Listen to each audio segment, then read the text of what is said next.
Mav's Coffee Clarity with Denise is brought to you in partnership with Drive Media and Consulting and their premier sponsors. Subscribe on your favorite streaming platforms and share. If you just found us, welcome. And if you're a regular, welcome back. Denise DiGrigoli has spent her life in the creative industries as an entrepreneur, helping people transform their visions into thriving businesses, working with individuals and teams to find their purpose and live their life vibrantly. On her pod, Denise delivers business intel and life hacks with wit and wisdom in short shots like a strong espresso with a solid sense of humor. Enjoy this episode of Mav's Coffee Clarity. And here's Mav. Welcome, my friends. You're on Mav's Coffee Clarity with Denise. Wherever you are in the world, I'm so thankful you're here with us. If you're new, welcome. And if you're a regular, welcome back. You know, we're a show designed to move you forward in work, life, and self-care. And come on, who doesn't need that, my friends? I bring the insights from my work every week here to Mav's Coffee Clarity with Denise, and sometimes I bring in the experts, people that are Mavericks in their own right, that have Mav their way through challenges, transformations. They share their silver linings. Think of it like coffee with a friend. Inspiration you can take on the go. Now today, my friends, we are introducing for season 2 a whole new segment. That's right. We listen to you after a year of podcasting, and you asked, who's this guy by the name of the Fox? And how is it that you can manage to work and play and love with this person? And from that came our new series once a month called Ask Mav and the Fox. I am thrilled to bring on Troy Amuso, the master creative behind Troy Fine Art Services. It's a restoration company featuring fine art restoration of oil paintings. And here is the Fox. Welcome. Who is the Fox? I know, that's a big name to live up to, my friend. Mystery. Who is the Fox? People always want to know what is Mav and who is the Fox. So this is episode 000 in the start of a new year, season 2. And we want to tell you a little bit about Mav and the Fox. So Mav is a name that my daughter gave me probably 10 years ago. It's ended up being my stage name, but it also stands for a lot. It stands for Mavigator or Maverick wisdom. It just stands for chutzpah, showing up boldly like a double shot of espresso and being real in the world, right? Role modeling the behavior you seek. And then enter stage right is the Fox. 25 years. Okay, people have asked us, can you tell us how you do it? Is it some magic formula, or do you live in 2 separate places in 2 separate parts of the world? Okay, Troy, tell us about the Fox. The Fox. Well, the Fox came to be very early on in Denise and my relationship together. This isn't tequila, my friends. He's telling the truth. Believe it or not, we go back so far as to if you spoke on the phone from one state to another, you actually had to pay like long distance charges. Remember that? How big was your phone bill? Long before the days of limitless cell phone service and, you could speak around the world for unlimited texting cost. Didn't exist. It didn't exist, right? Right. So Denise and I used to sit on the phone with a little timer. Is kind of a funny story. We used to stay on the phone so long. We were in 2 different states at the time. And I was in New York State and Denise was in Connecticut. And we would get these monster phone bills every month from our long phone They were monster, like gargantuan, Empire State Building size. So I went out as a joke one day, and I went into, I think it was like a cooking store or something, and because he knew I was a phenomenal cook. He said no one but Stu Leonard's. Yeah, that's a whole nother story. That's a whole nother story. We'll do a whole episode on that story. And I bought one of these little tomato timers. It looks like a tomato, and you would turn like the top of it and set the time. And I gave it to Denise as a kind of a funny gag gift. Anyway, so we could time. What was that, to time my talking? I forget now. That was to kind of keep it all in line. Okay. Who was in charge of the timer? Me? I think so. Okay. I think I gave it to you when you had the timer. All right. It was a tomato timer. So anyway, we were on the phone one night or whatever, and I don't recall exactly what the story was that we were talking about, but Denise had asked me a question, and I think we were kind of seeing something from two different angles. Right. And of course, two different business angles, but they connected with doing family business. Right. As I recall the story. But since it was early on, of course, I wanted to be on the right side of the tracks with Denise. You were trying to impress me? I didn't want to disagree hardly with her. So I started, kind of backpedaling a little bit on my answer and trying to kind of mold my answer from a different perspective. You were trying to swoon me? And Denise called me out and she said, you should stop right now because you are digging yourself into a big old foxhole. See, that's a Maverick moment, right? I just called him out. Stop right now. She did. She said, Hold you're up, digging bro. yourself into a big old foxhole, Foxy. Yeah. And I called him out. I remember. So she called me Foxy after that for a long time, and Foxy went on to become the Fox. And in fairness to Troy, at that time, I think Saving Private Ryan was a movie. So I visualized a big old foxhole with him trying to dig himself out with a big old foxtail, trying to foxy me into the liar's den. I was like, no, I don't even really know you that well yet. You're not having it, bro. Right? Really, really funny. Yeah, really funny. And the funny thing about it is Fox has really become my Denise calls me Fox way more than she calls me Troy.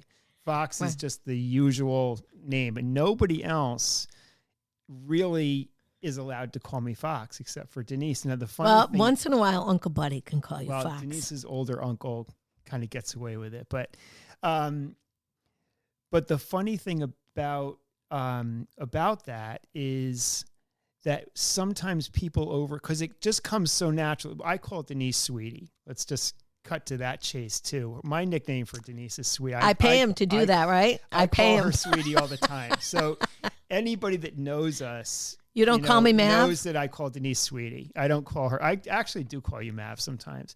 But the Fox thing is funny because when people hear her call me Fox, I think sometimes they think she thinks I'm like this hot fox. Like she's calling me you are Fox, hot like I'm a hot fox. And the joke of it all is that's not why she calls me that. Right. I'm not, as Bonnie Raitt says, don't advertise your man. Now, I'm not advertising, but you are Foxy, let's face it. But no, I call you Fox because I'm not going to even tolerate any secondhand BS. Absolutely not. Dig yourself out of that foxhole, the Fox. But now Fox is sort of like, it's more than a term of endearment. It's like, it's a status symbol.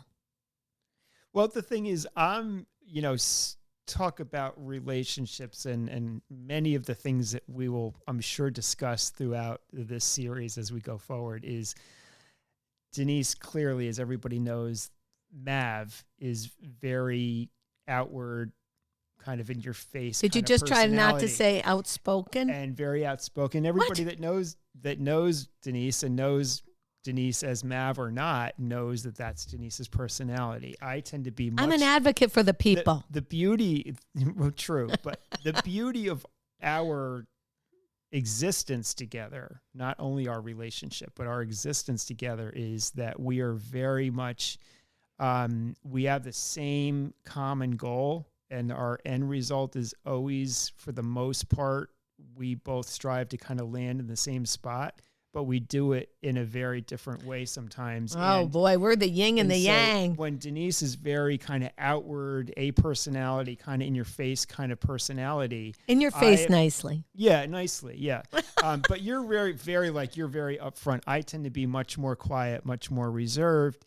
He irons his clothes when they come back from the dry cleaner, my friends. That's reserved. I do. Well, listen, He said I do. I restore oil paintings for a living, and some of those paintings just there's no margin for any kind of error or imperfection. Said no one in the dry cleaning business, but okay. That's very true. I most of the time, my shirts come back from the dry cleaner and they look great. I put them in the closet. When I take them out, there's always this one kind of crease that goes right down the center of the shirt from the way it's hanging on the hanger or whatever. I don't know. And then the collars always gets crunched.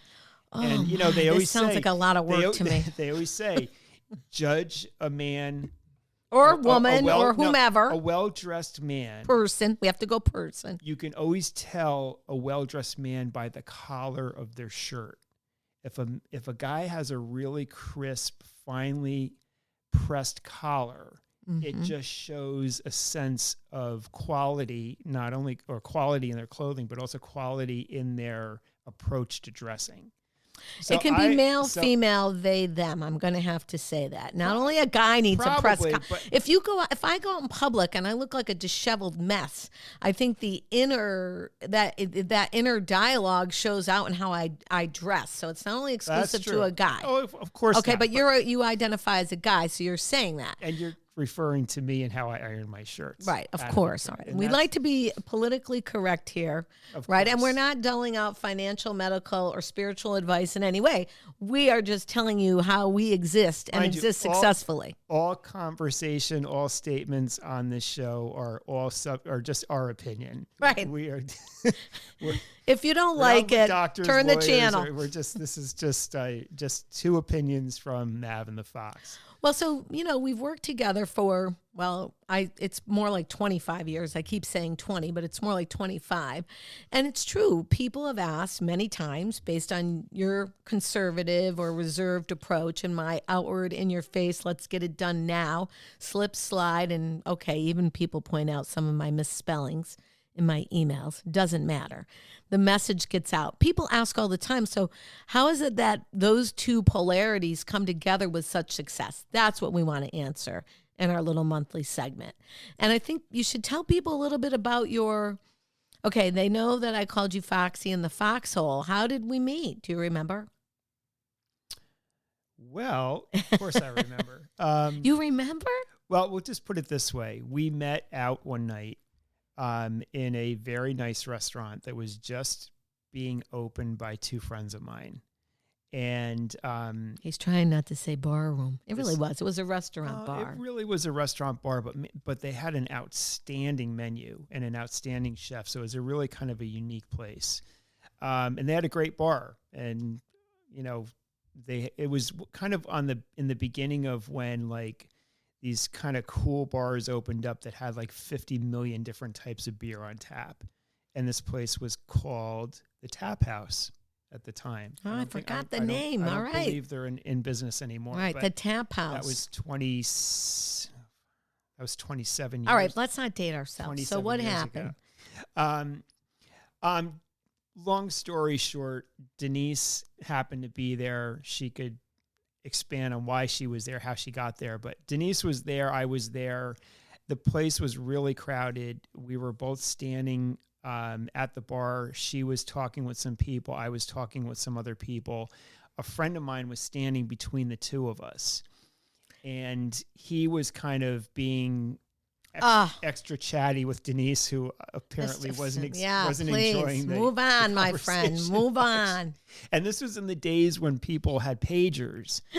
So he had a pager, and in the conversation, he thought he was Magnum PI with the crazy pager on the side. He was kind of a stodgy guy. He wasn't a great friend of mine, but he was definitely a guy that if I saw him out, I'd hang out and just kind of talk to him.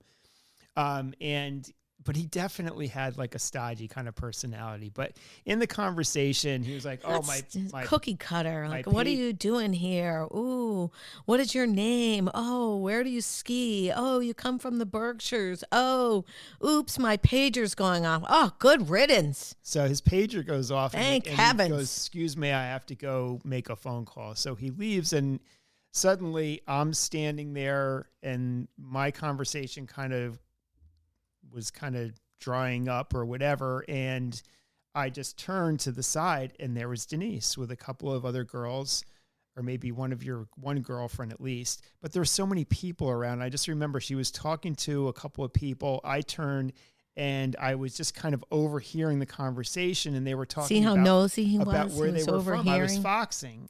Yes, he was foxing. I should have known back then. So they were kind of laughing about where they were from. So I just kind of looked, and I looked at Denise, and she looked at me, and she said,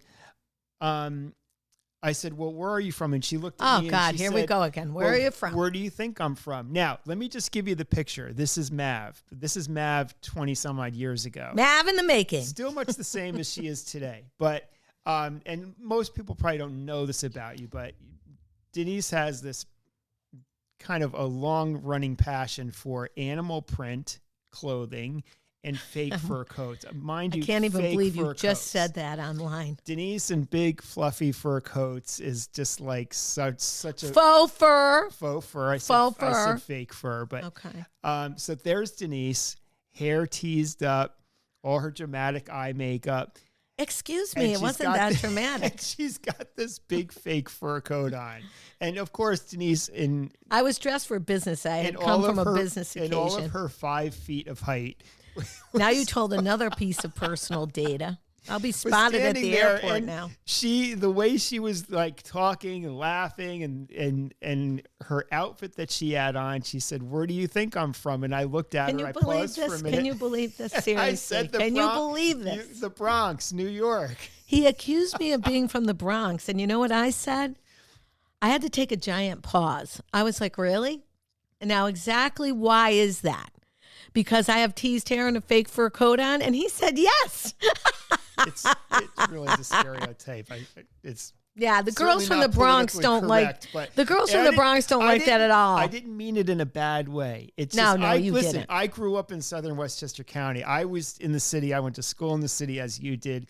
I've been around all that part of the world. Hey, so us much, Italian American girls own that. We like our fake fur and our hair and our hairspray. It was like a Sopranos moment. It's like Oh God, you just sunk us again. So that went on to her telling me that she was from the Berkshires. Now, I grew up skiing in the Berkshires. We're actually in the Berkshires right now as we're filming this. We're taping live in one of my 2 studios. We have some here in Western Mass, and we have some in Southern Fairfield County, Connecticut. Right. We're fortunate in that way. We're very fortunate, absolutely. But I grew up skiing up here, and so when Denise mentioned where she was from, and I thought, oh my God, that's right near Great Barrington, Massachusetts. I grew up as a kid skiing there. I've been there a million times, and that started the conversation, and we ended up moving over to like a high top table on the side because we just started talking, and we talked the entire night until the place closed. I think we talked literally for 6 hours, and I remember my friend Patty, God rest her soul, who's left to go to the heavens. I remember her being with me and her saying, "Are you done?" And I said, "Wait a minute, Patty, you went off to talk to that other person, and I thought you were talking to him for a while." She's like, "Yeah, that was 4 hours ago. You've been talking to this dude for 6 hours." That's how I kind of knew that you were interesting, because I got lost in the 6-hour conversation. Yeah, the time just disappeared. Time flew. For sure. And here we are. We're still sitting here talking. Yeah, I think we met for everybody listening, I think we met in 90, the tail end of 97, and we formalized our commitment in 99. So we've been hanging out. Got married. Yeah, we got married, and we've been in business. We've had a variety of businesses. We've had retail stores. We've had art galleries. We've had service-oriented picture hanging businesses, and now we've gone back to the roots of fine art oil painting restoration, which is where you started when you were a kid. I started when I was a kid, 14 years old, in high school. I got a tip from a family, a friend of a friend of a friend kind of thing, who knew this art conservator that needed just somebody to come in and kind of sweep the floors and help keep his studio in order. And it was a perfect job for me after school. And they knew I was interested in art and said, "Oh, Troy might be a perfect person for this job." So it turns out I got the job.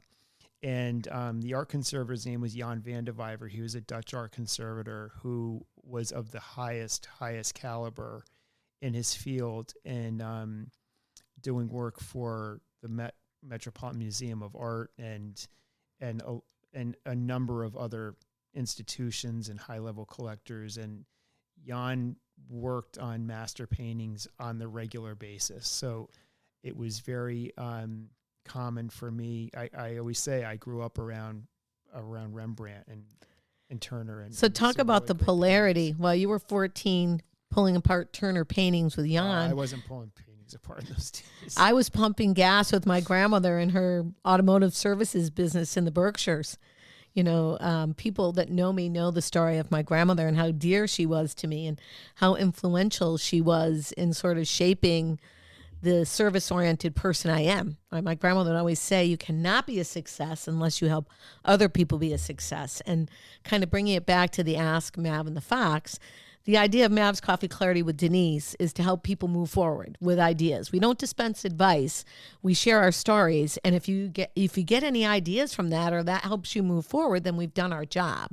The interesting thing about you and I was we were both in the city going to creative colleges and never ran into each other at Studio 54, the Limelight, or Palladium. Well, that's because I didn't go to Studio 54, Limelight, or the Palladium.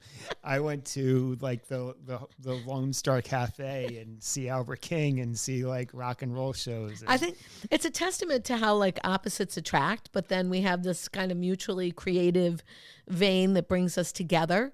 And I think my goal for our segment is to help people say, whatever business you're in, or maybe one of you's in business and one of you's in a work environment, that, success depends on you, right? And for sure. And where you're at with your mindset and the sum of your 5 best friends and the energy you let in your life, and how I think this segment will strive to answer like, well, how do you do it? You definitely have twists and turns. You have ups and downs.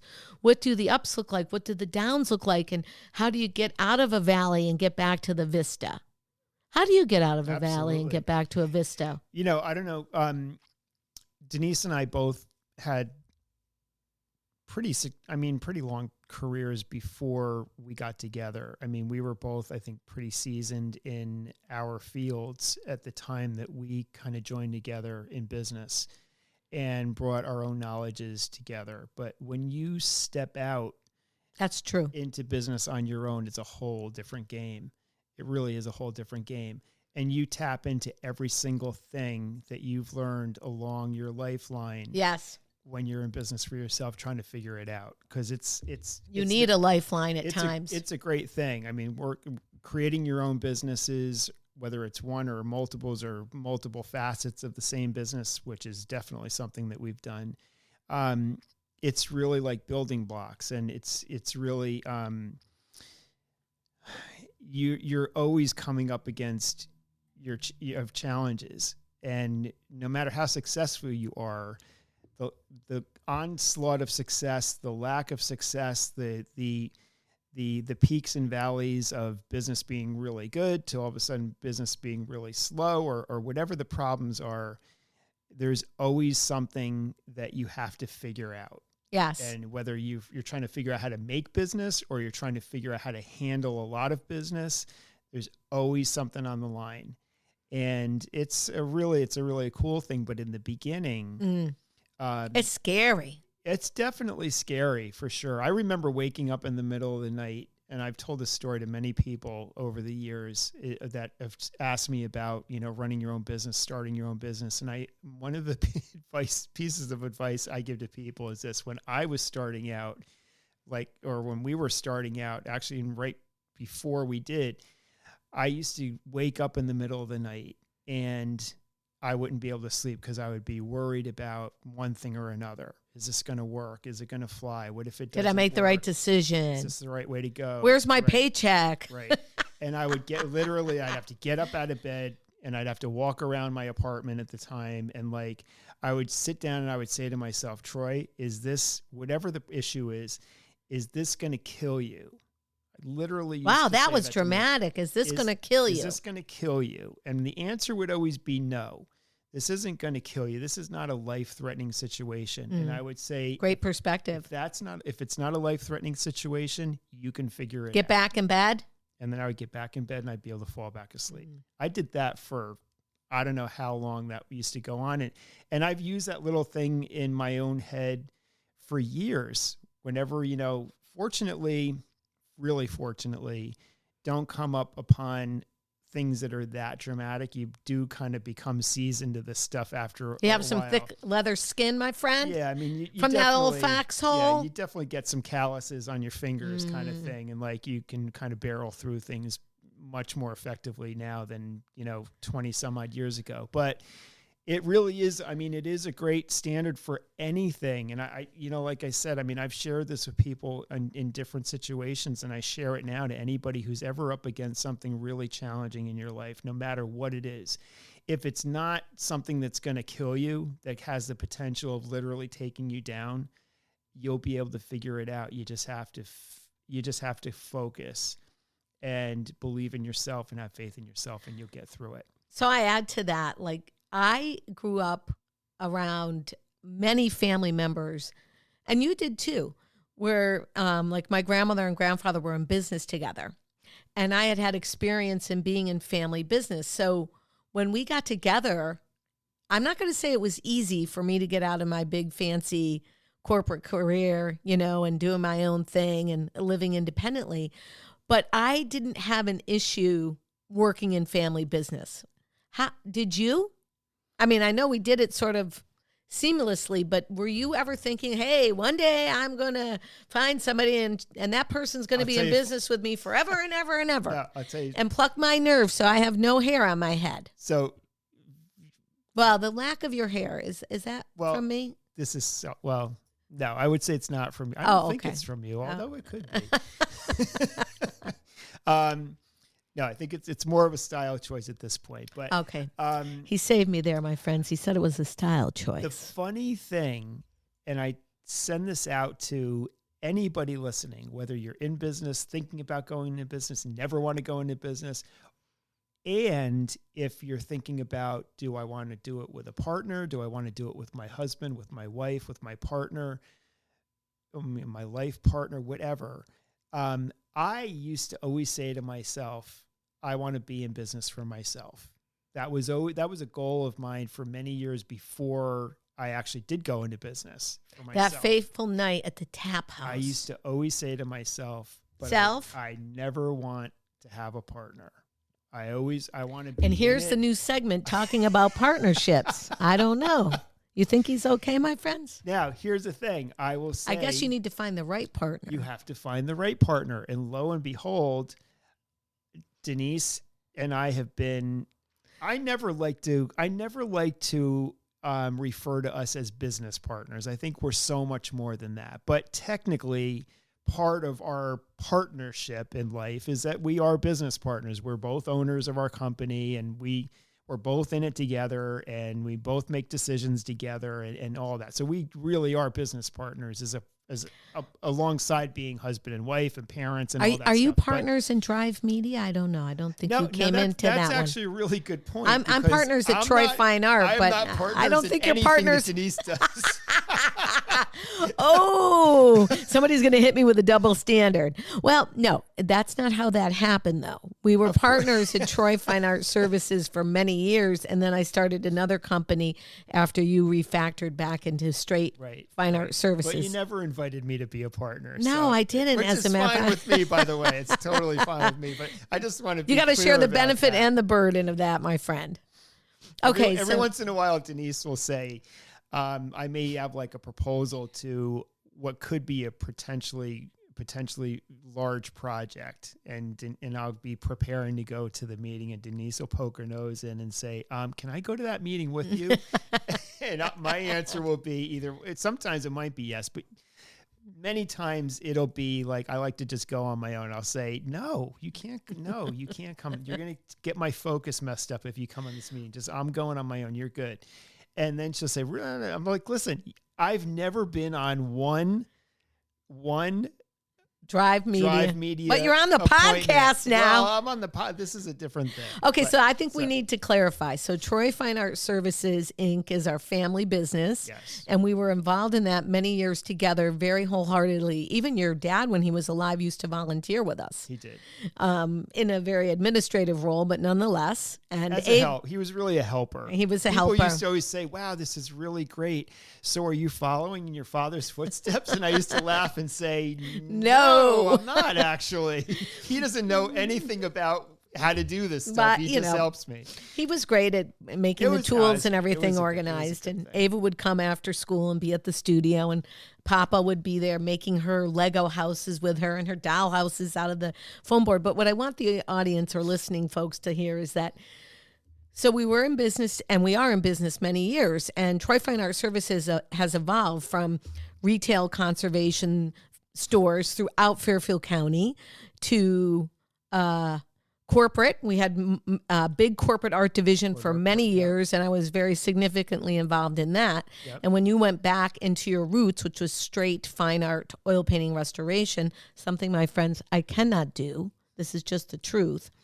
Then I separated and broke off doing Drive Media Consulting, which is a firm that helps people grow their business, market, promote, helps them put together their presentations, get on stage, grow their revenue. It's a strategic business consulting organization. Right. It's a little too dry for you, my friend. It's not my passion. Right. My passion is everything that we've done, but really, really the reason that Troy Fine Art has shifted in it's been almost 10 years now that we've shifted to just focusing on oil painting restoration, is for quite a number of years before that shift happened. Denise, I still restored paintings. I've restored paintings for my entire life, and all through Troy Fine Art, from time to time, a painting would come in that needed to be restored, and people would ask me if I could restore their paintings for them. And because I was really spread out over so many things that we were doing. At one point, we had multiple stores. Yeah, we had multiple locations. We were doing conservation framing. We had an art gallery. We were doing corporate art programs. So we were out. We were doing artist shows. Yeah, we were doing a lot. It was a little crazy at one point. It was hard for me to focus on restoring paintings. So I would selectively take a painting in from time to time and restore it. And whenever I would, Denise would look at it and the kind of before and after result of me restoring, she would say, I don't know why you don't do this full time. His strategic business advisor came swooping down and said, you're wasting your time on so many things when this is a lost art that's so few. You have a niche market, whatever they call it nowadays. Niche is the vogue word. But the thing, and you refuted me for a number of years, and I kept saying, no, don't be stunad. Come on, do this work. It's incredible work. Well, at the time, and this is, good for everything in life. The time things fall into place when they fall into place, and sometimes it's not the time.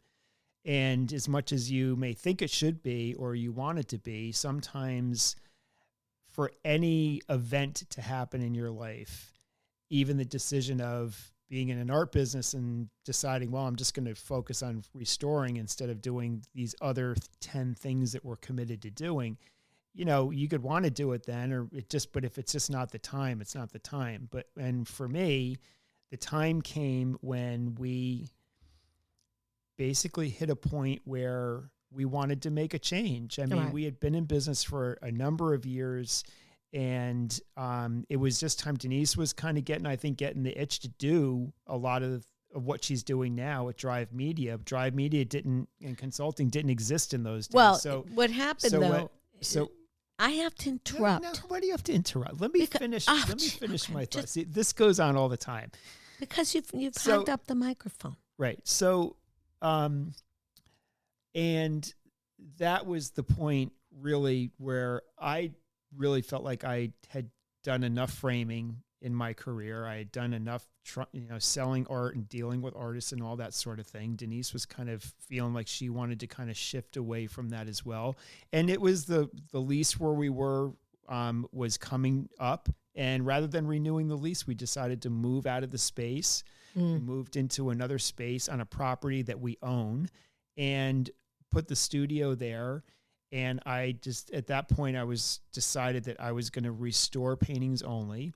And Denise, took my advice. That was going to free up Denise to kind of to venture out and to do some other things that she wanted to do and still still be involved in the family business, but it gave you much more freedom to do that as well. So, I think a valuable piece to share with our listening friends is this. While you were out doing some of the art installation and advising in people's homes, which is still a key point. You know, you meet with people in their homes. I was running the gallery in the front of the house and running the artists and, you know, helping artists get and stay in business is a challenge of its own. And I had written a book, The Daily Drive, an agenda for your mind, body, spirit, and lifestyle. And I started teaching creative classes in the gallery. Right. So this is what I want to say about this episode with Ask Mav and the Fox. We have always had chance favors the prepared mind. As creatives, we're always, you know, evolving, reinventing, inviting in solutions. So at that point, you're getting sick of doing that. I'm getting sick of doing, you know, artist reinvention, and the book is starting to take off. And if you remember, we had an art client that had a newspaper well-renowned in the county, and the brother of said client was starting a TV station. And I had the opportunity to do the first live stream TV show called The Daily Drive with Denise. Of course, there was a lot of bartering and exchanging and whatever. So that allowed me to put my toe outside the family business. It also allowed you to start to refactor into what is your business now. Correct. And I think the challenge of all of that, and hopefully what people get out of this, is we had to keep allowing each other to grow, keep inviting in new scenarios, and still staying very connected. And that's the question we get a lot. How do you guys grow and do all the things that you do? And we took care of your dad through his dementia and until he went home to the other side. So we were a busy family. We still are a busy family. And we did a lot of things. And people would always say, oh, you make it seem so easy. And I don't think it was so easy. I think it was how you said in the beginning earlier in this session, we come at it from two very different angles, but the end result is we knew we wanted to stay in business. We knew we had creative things to offer. We had clients, and we wanted to keep moving forward. So when we got rid of the retail space, which really honestly was just a noose on our necks, we then went back into places that we owned, so we didn't have that big overhead, and we could really, you know, launch ourselves. And so much of what's happening nowadays is, you know, side hustles, you know, side gigs, multiple streams of income. And we were trying to figure it out together. Like, where do I stay in the family business? Do I do this own thing? And then it started to evolve into who we are today. Mm-hmm. Because now we are in yet another talk show. Ask Mav and the Fox. This is true. So yeah, that's definitely the more detailed explanation of kind of how it all came down. I just wanted to add, though, that the reason that I did go myself back to restoring paintings, even though through all that time you said you thought that that's what I should do. The timing just wasn't right, but the bottom line is the timing wasn't there. That is what I'm passionate about. So I'm not passionate about being a business consulting I love people, and I do a lot of public speaking around the world of art conservation and for all types of organizations and museums and clubs and all kinds of things.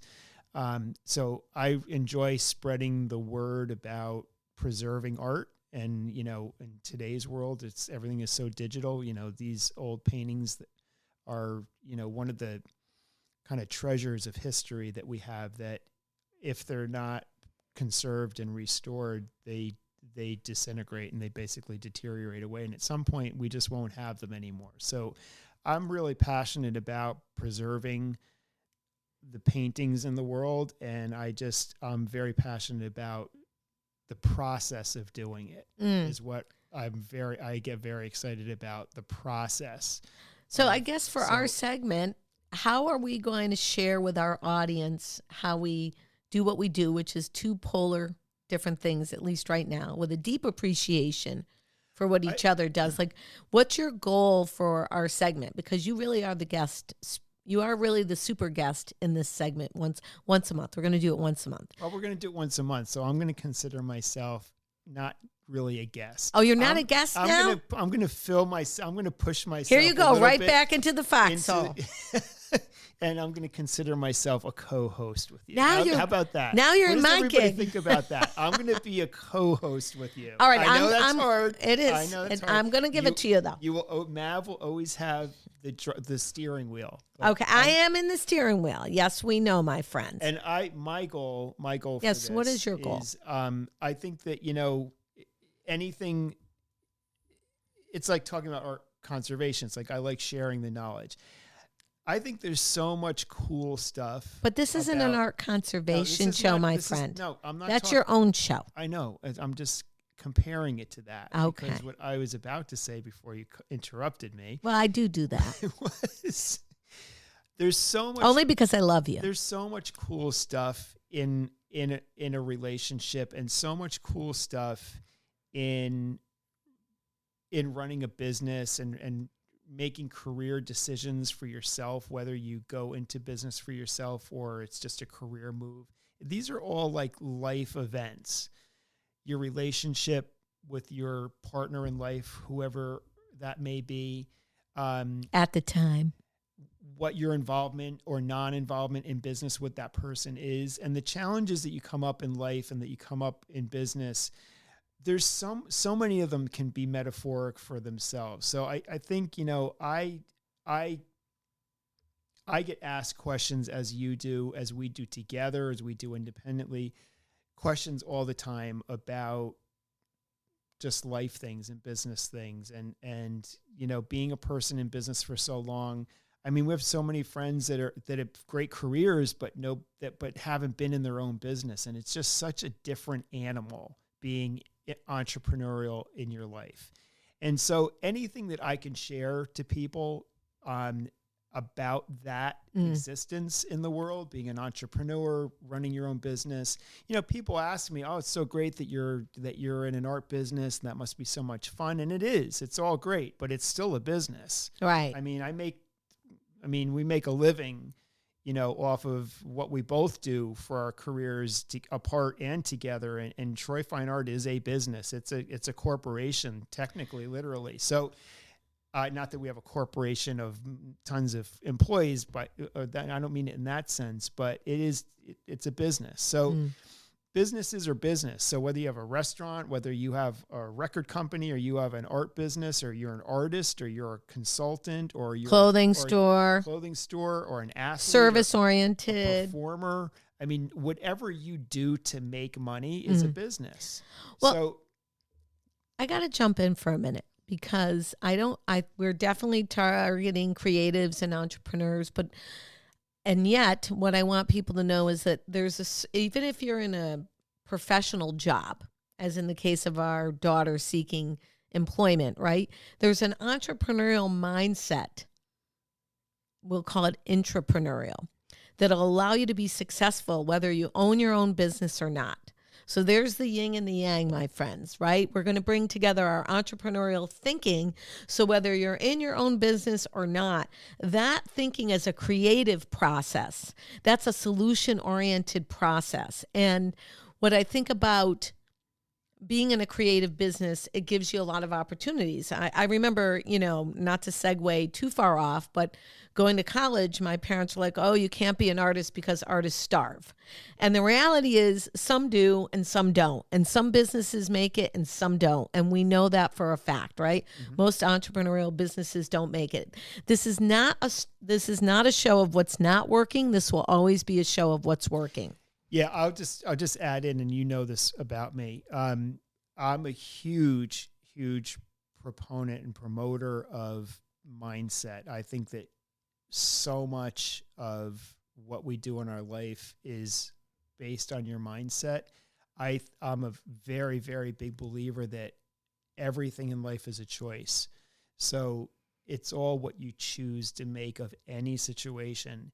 And like literally every situation, everything you do every day, you have to stop and think about it for a second and make a choice. Do I go out the door or do I stay in the room? Do I turn the light on or do I turn it off? Do I make this career move or do I not? Can I get this done or is it too much for me to deal with? Do I have the ability or, so, I mean, it goes on and on and on. I I really, really believe in mindset overall. So I think one thing that we'll be talking about a lot through some of the questions that we're going to get and that we've gotten already. I mean, we already have some questions in the queue. So, which will be really fun to answer and just have conversation about. But mindset will be a big part of it. What's the one thing you want to leave the audience with? Like, what's the one thing that they can come here monthly and expect to get from us? Hopefully some quality feedback and hopefully some information that will be helpful to moving people's lives forward. And I think we all learn from each other. So, whatever we have to offer hopefully in kind of a fun and funny way, and informed fashion, getting technical, getting factual, sharing mindset approaches, having some fun. Are you going to teach people how to iron their clothes coming from the dry cleaner? I will. Just Listen, asking for a friend. We could do a segment on ironing. I am the ironer of the family. So, and I'll tell you sometime, if we remember, I'll tell you why I became the ironer of the family. Well, we've got a lot of stories to share with you, my friends. It does have something to do with entrepreneurship. Okay, so guess what? You've just experienced episode 000, Ask Mav and the Fox, where we're going to answer your entrepreneurial questions and how to get together, stay together, work together, play together, love each other, and move forward for the goodness of yourselves and the community. Peace out, my friends. Mav and the Fox have got to get back to work. Hey, that's a wrap for today, my friends. Thanks for listening, subscribing, and staying connected with me. Head on over to DeniseDiGregoli.com and learn a little bit more about my creative and strategic consulting services. While you're there, drop your name on the contact page. Sign up for my bi-weekly brew. It's fresh ideas delivered to your inbox a couple times a month for clarity, creativity, and better communication. It's based on my 3 decades as an entrepreneur, helping other people and businesses move forward. It's great business intel and life hacks that you can use for work, life, and self-care. And come on, who doesn't need that nowadays? Have a great rest of your day. Peace out, my friends. Mav has got to get back to work.